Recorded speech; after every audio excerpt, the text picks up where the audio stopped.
여러분은 와인을 구매할 때 어떻게 와인을 고르시나요? 네, 직원의 추천도 있을 거고요. 세일 상품이나 디자인이 예쁜 와인병을 고르는 분들도 꽤 많을 것 같습니다. 반면에 와인을 조금 마셔봤다 하는 분들은 전문가들의 평가 점수를 굉장히 신뢰하죠. 이 점수들은 마치 암호처럼 RP 90, WS 92, JS 91 등으로 쓰여 있는데요.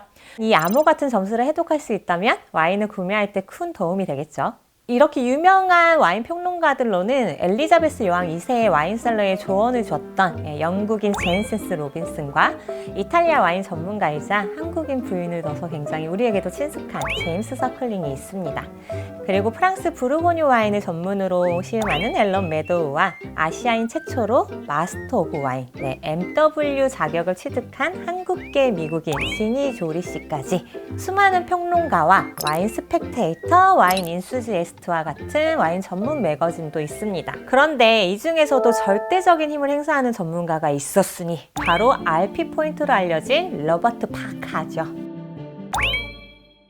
그는 와인계의 락스타, 그리고 와인 황제, 와인의 신, 100만 달러의 코를 가진 사나이라고 불리는 역사상 가장 큰 영향력을 가진 비평가입니다. 로버트 파커는 와인에 50점부터 100점 사이로 점수를 매깁니다. 와인의 컬러와 외관, 그리고 아로마, 풍미, 피니시까지 전반적인 품질과 숙성 잠재력을 기준으로 삼죠. 당시에 대부분의 와인 전문가들의 평가가 20점 만점으로 이루어졌던 것과는 확실히 차별화된 점수 체계인데요. 이 와인 가격을 좌우하는 파커 점수의 파급력은 여러분들의 상상 이상입니다. 와인 업계에서는 그가 주는 최고점이 잠재적으로 500만 파운드, 하나 약 79억 원의 가치를 갖는다고 평가하고요.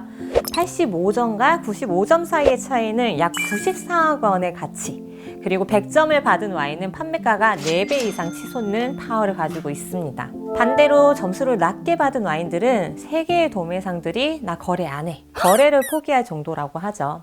왠지 이쯤 되면 그가 굉장히 뛰어난 와인 전문가겠구나 라고 생각하시는 분들도 있으실 텐데요. 하지만 파커는 와인과는 정말 무관한 법조계에서 10년 이상 종사했던 사람입니다. 기업에 그때 법률 고문을 하고 있었대요. 그 얼마나 좋은 일입니까? 1984년에는 이 평론에 집중하기 위해서 이 좋은 일을 때려치우게 됩니다. 당시에 대부분의 평론가들은 와인 생산자들이랑 친분이 있었어요. 아무래도 같은 업계다 보니까 없을 수 없었겠죠. 그래서 이 와인 생산자들은 기꺼이 나의 와인의 점수를 매기는 평론가들한테 여행 경비를 제공하고 값비싼 와인 드세요, 식사까지 제공하기도 했죠. 그럼 이게 결과적으로는 이 평론가들이 와인에 대해서 부정적인 언급이나 객관적인 평가를 하기가 어려워집니다. 그래서 파커가 생각해요. 정말 소비자 지향적이고 객관적인 평가가 있으면 좋겠다라고요. 그래서 파커는 모든 경비를 자신의 돈으로 지불합니다. 독립성과 공정성을 앞세워서 글을 쓰기 시작하고요. 그로 인해서 단순히 와인 글쓰기였던 평론이 이제는 와인 비평으로 새롭게 탄생하게 되죠. 그 예로 1973년산 보르도 와인을 리뷰하는데 레오빌 뿌아페레라는 와인이 있어요. 굉장히 유명한 와인이죠. 이 와인에 사회적 가치가 없는 극악한 와인이다 라면서 100점 만점에 50점을 줍니다. 5대 1등급 샤또 중에 하나죠. 샤또 마고에는 얇고 산도 많고 지루하고 젖은 부케랑 맛을 지닌 끔찍한 와인이다 라면서 55점을 주는데 이게 당시에 와인업계에 엄청난 충격을 안기죠. 파커의 영향력은 특히 1982년 보르도 지역의 빈티지 와인 평가할 때 여실히 드러나는데요. 당시에 파커보다 조금 더 영향력이 있던 로버트 피니건이 있었어요. 이 로버트 피니건과 함께 다른 많은 평론가들이 보르도 1982년산 빈티지 좀 향도 맛도 약하고 좀 실망스럽다고 평가를 합니다. 근데 파커는 이런 평론을 뒤집습니다. 보르도에서 생산된 1982년 빈티지 가장 위대한 빈티지 중에 하나다, 너무 좋다라고 평가를 하고요. 세계적인 주목을 받게 되죠. 근데 이로 인해서 피니건은 영향력을 잃고 자기가 내던 와인 잡지까지 폐간을 하게 됩니다. 그가 쓴 비판적인 글 때문에 와인 생산자들과 또 영 불편한 관계에 놓이기도 했는데요. 그럴 수밖에 없었겠죠. 가장 유명한 일화가 있어요. 지금은 작고한 샤또 슈발블랑이라는 보르도의 최고의 와인 중에 하나인데요. 어쨌든 이 샤또 슈발블랑의 전 오너인 자크 에브라와의 일화입니다. 슈발블랑을 1980년대 초반에 파커가 세계적인 명성을 얻기 전에 시음을 하게 되죠. 그리고 기대 이하의 점수를 줘요. 자크 에브라는 너무 분노해요. 그래서 와인 다시 맛보러 오세요 라면서 파커를 와이너리로 초대합니다. 파커가 그 와이너리에 들어서자마자 자크 에브라의 애완견이 파커의 다리를 물어요. 그리고 피가 나기 시작합니다. 근데 에브라는 모른 척해요. 그 1981년산 와인을 이렇게 낮은 평가를 줬냐 라면서 항의를 하기 시작을 하죠. 그래서 이게 문제가 되자 에브라가 나중에 그냥 자기는 배웠어, 피 안 났어 라면서 변명을 합니다. 여기 일화만 봐도 로버트 파커의 평이 얼마나 생산자들의 마음을 거슬렸는지 좀 상상하게 하죠. 로버트 파커는 세계 최고의 와인 산지인 부르고뉴 와인을 평가하지 않는데요. 이게 계기가 된 사건도 하나가 있습니다. 어느 날 국내에서도 사랑받고 있는 부르고뉴의 와이너리 도멘 페블레의 와인을 두고 이런 평을 합니다. 해외에서 마시는 페블레는 현지에서 먹는 거랑 맛이 너무 달라. 마치 페블레가 와인의 장난질이라도 치고 있다는 듯이 뉘앙스를 좀 풍기면서 이야기를 하죠. 결국 이 글을 본 페블레의 오너는 그를 상대로 명예훼손 소송을 겁니다. 그래서 1994년 파커는 파리 고등법원에 출두하라는 요청을 받게 되죠. 결과적으로는 파커가 마신 와인이 미국 수입업자가 창고에서 잘못 보관해서 맛이 이상해졌던 걸로 밝혀지게 되죠.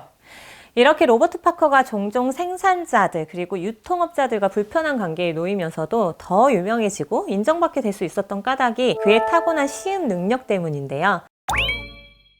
이 파커의 코와 혀는 현재 100만 달러짜리 보험에 가입되어 있을 정도입니다. 그래서 이 후각과 미각을 보호하기 위해서 와인 시음을 하기 전에는 무조건적인 휴식을 취해야 하고, 그리고 초콜릿, 카페인 들어간 음료, 향미가 강한 야채도 먹지 않았다고 합니다. 그리고 매일같이 하루에 2에서 3리터 정도의 물을 마시고 집중력을 최대한 끌어올렸다고 하죠. 빈티지가 조금 어린 와인을 시음하기 전에는 약간의 샴페인으로 입안을 헹궈주기도 한다고 합니다. 그의 노하우죠. 그리고 그는 비정상적으로 와인 시음을 빨리 진행하는 것으로 알려져 있는데요. 한 4, 5초 정도만 입안에 머금는다고 합니다. 그런 다음에 가능성 있는 와인만 최종 점수가 결정되기 전까지 한 2, 3번 정도만 연속적으로 시음한다고 하죠. 그런데 이 와인의 신이라 여겨지는 파커가 어느 날 한 인터뷰에서 이런 말을 남깁니다. 저는 96, 97, 98, 99, 100포인트까지 그 점수의 유일한 차이점은 바로 그 순간의 감정이라고 생각합니다. 라고 이야기합니다. 이 와인 평가를 함에 있어서 사람인지라 감정이 그리고 자기의 컨디션이 크게 작용한다는 것을 인정한 셈이죠. 이 고급 와인에 대한 그 파커의 기준은 많은 논란을 불러일으켜 왔는데요. 비평가들이 그가 좀 낯익은 과일향, 그리고 오크향, 산도는 낮고 높은 알코올, 높은 밀도를 지닌 와인을 편애한다고 주장합니다. 이렇게 파커의 취향을 만족시키는 공식에 치중된 와인들이 획일적으로 생산되기 시작을 하는데요. 이것을 파커화된다고 해서 파커리제이션이라고 부르게 됩니다. 때로는 인터내셔널 스타일이라고도 하죠. 하지만 또 물론 파커는 이 와중에 주장을 하죠. 아니다, 1970년대에 내가 와인 시음하기 전엔 더 심했어. 라떼는 프랑스 까베르네 소비뇽 와인이랑 이탈리아 산지오베제 품종으로 만드는 끼안띠 와인 구별하는 것도 어려웠어 라면서 항의를 하죠. 확실히 그가 주력으로 평가했던 프랑스 보르도와 론, 그리고 캘리포니아 와인과는 좀 상반된 스타일의 섬세한 부르고뉴 와인에는 한 번도 빠진 적이 없었다고 이야기를 하죠. 그래서 본인도 초창기 부르고뉴 와인에 지나치게 비판적이고 조악한 리뷰를 남긴 것을 후회한다고 인터뷰하기도 했습니다. 실제로 와인 애호가들은 로버트 파커 점수 보면서 이 와인 스타일 얘가 좋아하는 거 찐득한 거 나도 좋아하겠네 라면서 유추를 하기도 하죠. 이런 비판과는 또 달리 그는 전 세계에 숨겨진 보석 같은 와인들을 많이 발굴했는데요. 대표적으로 프랑스 론 지역의 꼬뚜로띠와 에르미따주라는 산지가 있습니다. 이 산지가 로버트 파커의 주목을 받으면서 원래도 세계적으로 유명하긴 했지만 보르도나 부르고뉴보단 상대적으로 덜 알려져 있었거든요. 그래서 이 론 지역을 세계적인 고급 와인 산지에 조금 더 올리게 되죠. 그리고 150번이 되지 않는 로버트 파커 100점 중에 이 론 지역의 이기갈의 꼬뚜로띠의 와인들이 무려 9개 빈티지가 100점을 받게 됩니다. 그 중에서도 가장 성공적이며 가장 많은 논쟁을 만들고 있는 와인이 바로 미국의 컬트 와인인데요. 1990년대 그의 막강한 영향력으로 생겨난 신조어죠. 컬트 와인은 파커의 평가 점수가 높고 생산량은 급소이며 기존의 판매가보다 더 높은 가격으로 팔리게 된 와인을 의미합니다. 가장 유명한 와인들이 바로 스크리밍 이글, 한란 에스테이트, 콜긴세라, 시네커너, 마카신 등이 이 타이틀을 유지하고 있습니다. 커트 와인의 열풍으로 단기간에 50개의 와인이 이 타이틀을 달게 되는데요. 높은 수요를 충족시키기 위해서 가격이 급상승하게 된 거죠. 보르도의 또 대표 와인 중에 하나죠. 샤토 파비 2000년산에는 로버트 파커가 100점을 준 적이 있는데요. 이에 대해서 영국의 또 대표 평론가인 제임스 로빈슨이 이렇게 우스꽝스러운 와인을 좋아하는 사람은 없을 거다라면서 파커를 조롱하는 글을 쓰기도 했죠. 파커와 로빈슨의 이 논쟁은 비전문가와 전문가의 전쟁으로 이어집니다. 실제로 이 둘 사이의 논쟁이 전 세계 와인 애호가들한테까지 번져요. 그래서 사람들이 난 파커 편이야, 난 제임스 로빈슨 편이야 라면서 논쟁에 참여하기도 했습니다. 사실 이면을 알고 나면 이 보르도의 전통성과 파커 스타일의 대결이었다는 사실 원래 이 샤토 파비가 대형 슈퍼마켓 체인의 오너가 인수예요. 그래서 좀 작은 굴곡이 발달하고 좀 특이했던 이 파비의 그 밭을 그 크래커 같은 기계로 싹 밀어버려요. 불도저로 평평하게 만들어버리죠. 그러니까 그 지역이 약간 전통을 고수하는 전통주의자들이랑 약간 또 심기를 건드려가지고 이런 좀 안 좋은 평을 받았던 때입니다. 로버트 파커는 건강이 악화되면서 2019년 71세의 나이로 와인 어드버킷에서 공식적으로 은퇴하게 됩니다. 영국의 와인 전문지인 디켄터는 파커는 와인이 유럽의 부르주아 엘리트나 그리고 도도한 지식층에 국한된다는 인식을 바꾸면서 와인을 마시고 수집하는 것이 조금 더 매력적이고 문화적으로 보람있다는 인식을 주었다라고 평가합니다. 또 와인 비평가로는 최초로 프랑스 최고의 명예죠. 레종 도네르 훈장, 그리고 1998년에는 요리업계의 아카데미상이라고 불리는 제임스 비어드의 탁월한 와인 및 와인 전문가 부문을 수상하기도 합니다. 네, 오늘 시음할 와인은 바로 로버트 파커의 엄청난 사랑을 받은 와이너리죠. 이기갈의 샤또 당피 꼬뜨로띠입니다. 앞서 말씀드린 대로 로버트 파커가 캘리포니아와 보르도와 함께 가장 열광했던 지역이죠. 프랑스 론 지역의 대표 생산자인 이기갈입니다. 이 론 전 지역에서 와인을 만들지만 특히 그 중에서 꼬뜨로띠 와인으로 굉장히 유명한데요. 이기갈의 이 꼬뜨로띠 라물리는 지금까지 파커로부터 한 10개의 빈티지가 100점 만점을 받으면서 역사상 파커 100점을 가장 많이 수상한 와인입니다. 로버트 파커에게 20세기의 가장 위대한 와인들 중에 좋아하는 와인을 딱 한 가지만 선택해야 한다면 넌 뭘 고를래? 라고 했을 때 이렇게 대답했다고 합니다. 난 1978년산 라물린으로 하겠다. 땅땅. 네, 엄청난 사랑을 받고 있습니다. 그래서 시음을 일단 해보도록 하죠. 네, 원래 열어놨어야 맛있는데 안 열어놓고 하면은 또 여러분들이 이 와인 진짜인지 모르니까. 아니, 취해서가 아니고 그냥 흘리는 거, 그냥 잘 흘린다.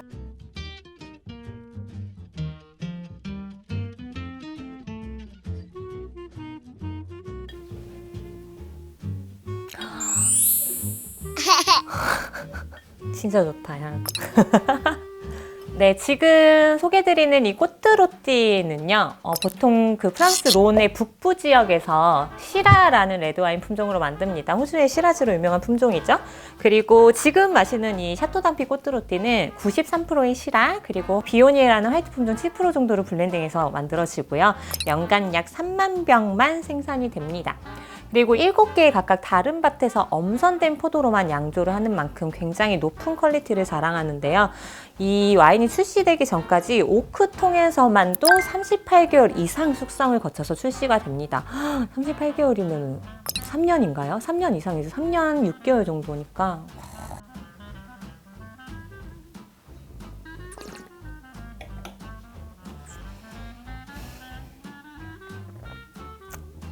이게 딱 마시기 전에는 약간 검붉은 과일인데 조금 잼미하다고 표현하잖아요. 약간 손으로 누르면 으깨질 것 같이 잘 익으면서 좀 말린 과일 향도 나는데 마시고 나면 진짜 한약 같은 감초향이랑 약간 꼬릿한 숙성향이 정말 강하게 나요. 부드러워요. 타닌도 굉장히 많고 힘도 있는데 입안에 되게 부드럽게 넘어가고 지금 와인 도수가 한 13.5도 정도예요. 그렇게 높지 않아요. 너무 맛있는데? 왜냐면 지금 저희가 마시는 게 2014년 빈티지예요. 근데 원래 2014년 빈티지가 근 한 5년 정도의 빈티지 중에 최악이었어요. 그러니까 굉장히 좋지 않은 해였는데 이 이기가의 샤또 당피 꼬뚜로띠는 그래도 로버트 파커로부터 93점을 받았어요. 꽤 좋은 평가를 받은 와인입니다. 뭐 그레이트 빈티지에 비하면 아쉽지만 지금 이 와인만도 너무 충분합니다. 그리고 지금 딱 시음 적긴 것 같아요. 너무 잘 익은 과일에서 휘발성 향 날 때 있어요. 약간 그런 향도 좀 나고 입에 진짜 턱 붙어요. 혀에 벨벳처럼 촥 붙어요. 맛있다. 와인만 먹어도 맛있는 맛. 역시 오전에 빈속에 술을 먹어야 돼요. 빈속에.